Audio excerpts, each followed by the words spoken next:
सुनो जी, आज से मैं कुछ नहीं करूंगी। काहे रे, काहे ना कर भी? क्योंकि नैहर से मैं पढ़ाई करके आई हूँ। अरे पढ़ाई करके आई है तो क्या हुआ? मुझे ये पता ही नहीं था कि तू है अनपढ़ रे। मुझे लगता है तू नैहर से ही है मन बढ़ रे।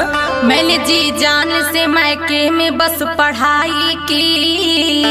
अरे तूने डिग्री लिया बस झगड़ा और लड़ाई की। देखो अब मुझसे चूल्हा चौका ना कराओ तुम। देखो पढ़ने का रोब मुझको ना दिखाओ तुम। मेरे माँ बाप ने किस घर में मुझे बांट दिया।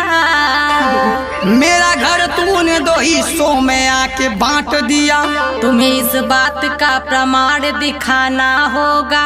तुम्हें कुछ दिन में ये गोबर भी उठाना होगा। तू है अनपढ़ गवार, तू गोबर उठा जाके।